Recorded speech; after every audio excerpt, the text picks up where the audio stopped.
नमस्कार, आप देख रहे हैं दार्शनिक भारत लाइव। मैं अमरीश कुमार सिंह इस वक्त आए हुए हैं पटना जिला अंतर्गत राजापुर के नजदीक श्री राधा कृष्ण प्रणामी मंदिर के परिसर में, जहाँ की आज विश्व धर्म समभाव को लेकर के इस परिसर के महंत सुरेश चंद्र शास्त्री महाराज के नेतृत्व में विद्यापीठ के माध्यम से लोगों में समन्वय, शांति एवं भाईचारे को लेकर के एक विचार गोष्ठी का आयोजन किया गया है। और इस विचार गोष्ठी को सुशोभित करने के लिए त्रिभुवन विश्वविद्यालय नेपाल से चल करके आए हुए प्रोफेसर साहब, पटना विश्वविद्यालय के प्रोफेसर डॉक्टर हरीश दास जी एवं उनके सहयोगी और भी ऐसे विद्वानों की आज यहाँ पे आगमन हुआ है, जो अपने ज्ञान और विद्वता के बदौलत देश में जाने जाते हैं।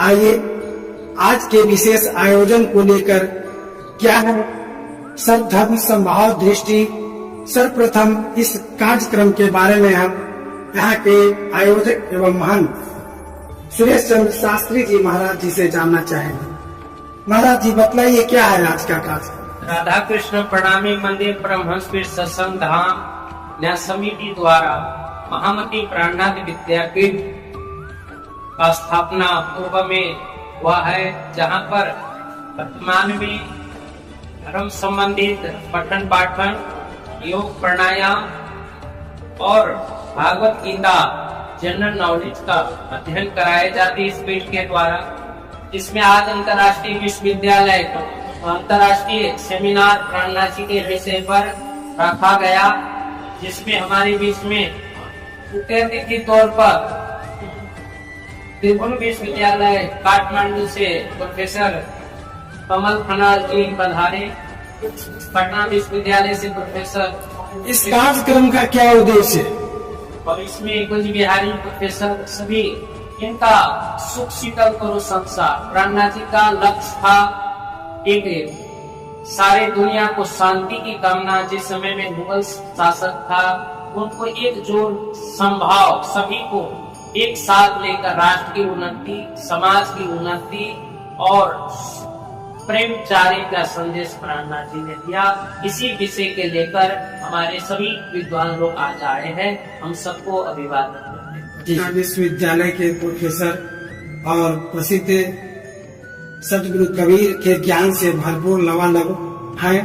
आइए इनके माध्यम से जानना चाहते हैं कि सर्वधर्म समभाव दृष्टि क्या है।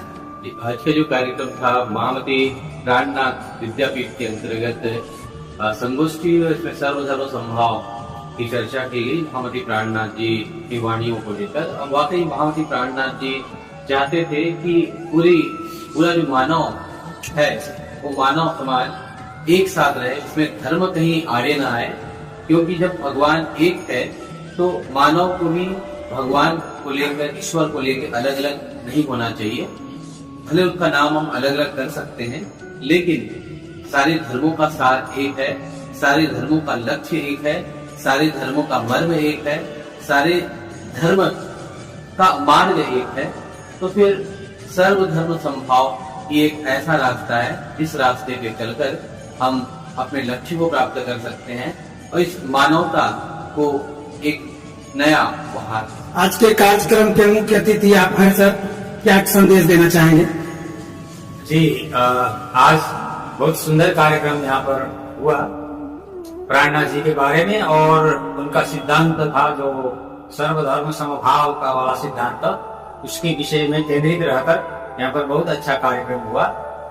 और प्राणनाथ जी के विषय में, प्राणनाथ जी केवल प्रणामी संप्रदाय के संत ही नहीं थे, भारत के 17वीं शताब्दी के बहुत ही विशिष्ट प्रकार के संत हुए हैं, जिन्होंने एक संप्रदाय का ही केवल वकालत नहीं किया, उन्होंने संपूर्ण मानव जाति के लिए, संपूर्ण मानव की रक्षा के लिए जो ये मध्यकालीन भारत में धार्मिक, सामाजिक, सांस्कृतिक विखंडन हुआ था, उसको जोड़ने के लिए उन्होंने बहुत मेहनत किया और उन्होंने यही संदेश दिया, एकेश्वरवाद का संदेश दिया, सर्वधर्म समभाव का संदेश दिया और परा प्रेम लक्षणा भक्ति का संदेश दिया। इन्हीं संदेशों के माध्यम से प्राणनाथ जी ने सारा भारतीय समाज, सारा विश्व को एक करने का प्रयास किया। का सिद्धांत ही था सुख शीतल करुण संसार, सारे संसार को सुख शीतल करुण का संदेश दिया और वसुदैव कुटुंबकम का संदेश दिया। यही उनकी विशेष खासियत मैं समझता हूँ। जी जी, पूरा विश्वविद्यालय से प्रसिद्ध प्रोफेसर कुंज बिहारी प्रसाद जी हैं। जैसा कि सर्वधर्म समभाव की बात होती है, सारे लोग सभी धर्मों की आदर सम्मान की बात करते हैं, पर अक्सर देखा जाता है कि मेरा वाला अच्छा है। क्या कहना चाहेंगे?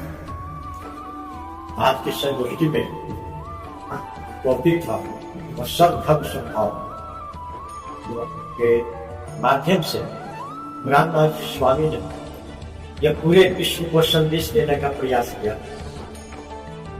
किसी का धर्म छोटा और बड़ा नहीं, सभी धर्मों के बीच समन्वय स्थापित करने का काम उन्होंने किया और निजानंद संप्रदाय के द्वारा उन्होंने जो प्रेम का संदेश मानव के बीच दिया वह काफी ही वह प्रशंसनीय रहा।